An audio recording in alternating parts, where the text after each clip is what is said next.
ন্যায় বিচার প্রতিষ্ঠার লক্ষ্যে সকল ধরনের ভীতি ও প্রীতির ঊর্ধ্বে উঠে সর্বোচ্চ নিষ্ঠা এবং সততার সাথে বিচার কাজ পরিচালনার জন্য বিচারকগণের প্রতি আহ্বান জানিয়েছেন রাষ্ট্রপতি মোহাম্মদ আব্দুল হামিদ। আজ রাজধানীতে জাতীয় বিচার বিভাগীয় সম্মেলনের উদ্বোধনী অনুষ্ঠানে তিনি এমন আহ্বান জানান। আর অবকাঠামোর উন্নয়ন ও বিচারক সংখ্যা বাড়ানো না হলে মামলা জট কমানো সম্ভব নয় বলে জানিয়েছেন প্রধান বিচারপতি। নজরানা চৌধুরীর রিপোর্ট। বাংলাদেশে প্রথমবারের মতো বিচারকদের সম্মেলন অনুষ্ঠিত হচ্ছে।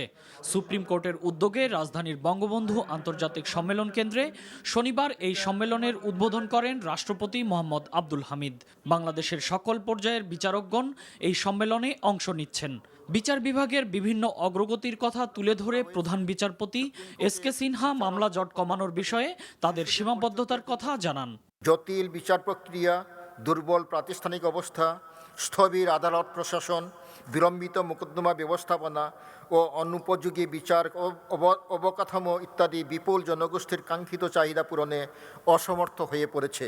সংস্কার পরিকল্পনার মাধ্যমে প্রচলিত আইনের কাঠামো এবং প্রতিষ্ঠানসমূহকে গতিশীল করা দরকার। 1300 বিচারক দ্বারা 27 লক্ষ মামলা নিষ্পত্তি করা অসম্ভব। তাছাড়া প্রতিদিন নতুন মামলা দায়ের হচ্ছে। সঙ্গত কারণে বর্তমান 383টি পদে দ্রুত বিচারক নিয়োগ দেওয়া আবশ্যক। এছাড়া কমপক্ষে বিচারক সংখ্যা দ্বিগুণ বৃদ্ধি করতে হবে। রাষ্ট্রপতি তার বক্তৃতায় বলেন, শুধুমাত্র আইনের শাসন নয়, জনগণের প্রত্যাশা অনুযায়ী সুশাসন প্রতিষ্ঠাও বিচার বিভাগের অন্যতম লক্ষ্য। বিচার প্রক্রিয়া দ্রুততর করার জন্য বিচারক ও মামলার সংখ্যার যুক্তিসঙ্গত ভারসাম্য রাখার উপর গুরুত্ব আরোপ করেন তিনি। ন্যায় বিচার প্রতিষ্ঠার জন্য যুক্তিসঙ্গত সময়ের মধ্যে মামলার নিষ্পত্তি অপরিহার্য। রায় বা আদেশ প্রদানের ক্ষেত্রে অহেতুক বিলম্ব কোনোভাবেই গ্রহণযোগ্য নয়। Justice delayed, justice denied.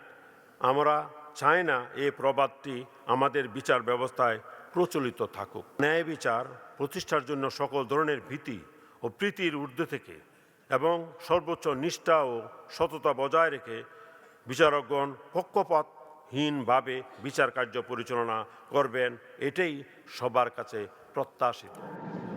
এর আগে রাষ্ট্রপতি 2006 সালে ঝালকাঠিতে বোমা হামলায় নিহত 2 বিচারকের পরিবারের হাতে সুপ্রিম কোর্টের পক্ষ থেকে আর্থিক অনুদানের চেক তুলে দেন। নজরানা চৌধুরী, NTV নিউজ, ঢাকা।